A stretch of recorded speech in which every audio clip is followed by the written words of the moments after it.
been a great show. I've really enjoyed it. I used to live in San Antonio, but I hadn't been back for so many years. I thought this would be a great chance, although sadly I've been too busy to sneak away to the Alamo. But the fans have been great. People really appreciated the chance to meet Leatherface, which I always like.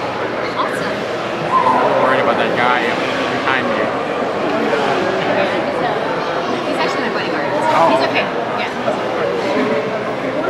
Can you tell us something about what it is that you're doing now then? I know you're writing and doing other things. I just had a book come out called Chainsaw Confidential, which is about the making of Chainsaw and its place in horror. It came out on Tuesday, so it's not even a week ago.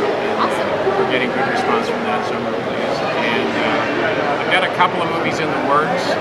They're in pre-production, but then they were supposed to start shooting last summer and still haven't started, so which is typical.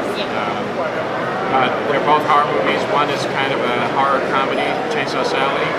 Awesome. And the other one is called The Totem, which is it's a more straight-out horror movie written by the same writer who wrote the original Rambo book. Okay. So I have hope. Awesome. Well, we hope that everything works out for you. Thanks. Yeah, I know we're filmmakers also, so we know how it is when you have something in pre-production and it's supposed to start shooting, and then one thing after another happens, and then years later it finally gets going. Right, exactly. What I would like to know is, I know through your past interviews you've been asked why didn't you get to do Chainsaw 2, 3, or 4, and you were talking about the conditions, but you got to be in the most recent Chainsaw. I did, yeah. So how did you finally get to be in another Chainsaw film? Because a lot of people were excited, and that drew a lot of people to the theater just knowing you were in it. Well, the producer wanted me in it, and he was a huge fan, or is a huge fan of the original movie, and he wanted to do a film that starts right at the end of the original. And he really wanted me in it. He called my agent and said the right things, so I said sure. And one of the things he said that was great was, do you think Gunnar, he said to my agent, do you think Gunnar would be willing to play Leatherface again? And of course it's 40 years later, there wasn't any way I was going to play him again. But I thought that was very nice of him, a nice gesture, even though if I'd said yes, he probably would have backed away from it. But I thought that was very nice. So I did it, and I had a great time doing it. It felt very much like filming the original movie, in that the conditions were almost exactly the same. We shot it in Louisiana. It was 104 the first day, my first day on set. It was 108 my last day on set. We had one of the extras collapse and be hauled off in an ambulance. And so that was very much the same, and they rebuilt the original house. Yeah, that was very interesting. So that was great to go back and see this place. It looked just identical to the original place. So I had a great time doing it. Unlike the first movie. The first movie was so difficult, and I get asked a lot with that movie, was it fun to do? And I always say no. There wasn't a moment in the original movie that was fun. But I have to say, doing the new movie was a lot of fun. I really enjoyed being back on the set and sort of back involved with the Chainsaw Massacre. How did you feel about working with Bill Wilson in that scene that you got to do? Oh, that was great. He was good friends with Jim, and I really felt like he captured some. He wasn't trying to be Jim in that. There's no way to duplicate it, but I felt he really captured some of the spirit of Jim Cito in his character. So I thought he was great. It was fun. I've known him for years, but we've never worked on anything together. So this was our first time. I'm hoping that we'll do some more. I think he's a terrific actor. And that scene was really fun to do. I'd never been involved with a scene that was that complex to shoot. Because we've got these cameras that are moving, and you've got a series of gags. You've got guns going off, and you've got fire gag. You got a Molotov cocktail that sets two of the guys on fire. So all the time the camera is slowly pulling back and revealing the scene.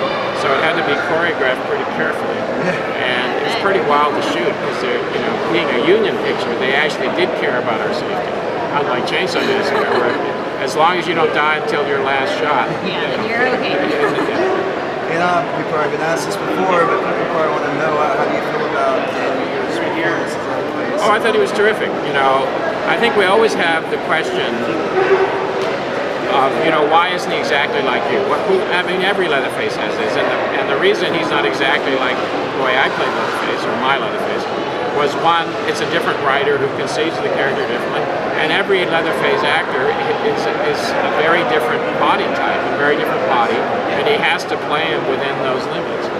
Dan had the courtesy of actually, once I got on set, of sitting down with me and spending time talking to me about how I played Leatherface. Plus, he actually watched Chainsaw Massacre a few times just to watch the way I moved. So I was real pleased. It was great. And it's one of his first films too, isn't it? I think so. I don't know what else he has been doing, but I think he's been in LA for quite a while. I think this might be the first film where he actually had some prominence in the film, but I'm not sure what his history is.